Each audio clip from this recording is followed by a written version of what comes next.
מה קורה באובדן שהוא כביכול מתוכנן וניתן לצפייה?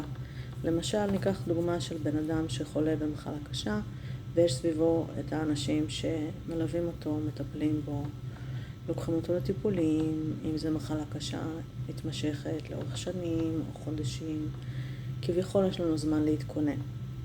איך אנחנו נחווה את זה לעומת דוגמה, התקף לב, תאונת דרכים, תאונה בלתי צפויה, הרג במלחמה? לצערנו, ישנם גורמי מוות רבים שיכולים לפגוע את חיינו ואת הסובבים אותנו.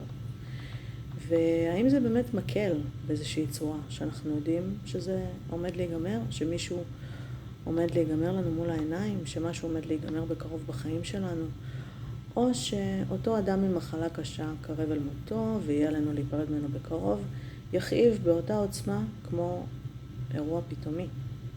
האם זה כואב באותה מידה? האם נחווה את זה באותן עוצמות? לא נדע לענות על השאלה בצורה כוללת, כי כל אדם בכל מקרה לגופו, ואנשים שונים חווים את האבל ואת עוצמות הרגש בדרכים שונות.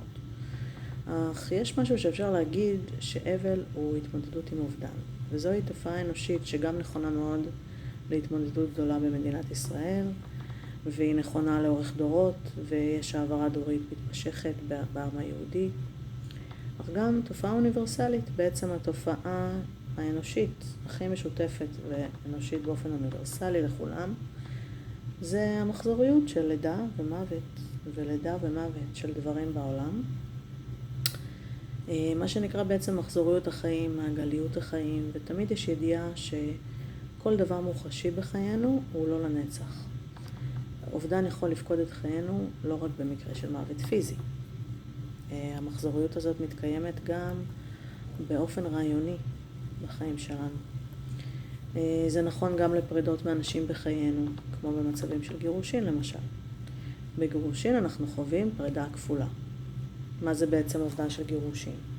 יש את הפרידה מאדם קרוב שרצינו לבנות איתו את חיינו ובנינו איתו יחד פרויקטים שלמים של חיים.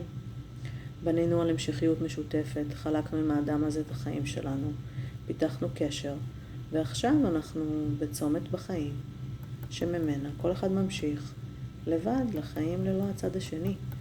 בדרך כלל זה כתוצאה משבר גדול במערכת היחסים, והשבר הזה במערכת היחסים הוא אובדן. חשוב לתת לזה שם, חשוב להכיר בזה, להבין את זה. השבר הזה יכול להיות כואב במידה רבה כמו המוות של אדם קרוב. ולא נוכל להוריד מעוצמת השבר הזה עבור אף אדם. זה פרידה כפולה, כי יש כאן גם אובדן של החלום והרצון בהקמת משפחה, בהתמדה של המערכת יחסים המשפחתית. וכל הדברים שקיווינו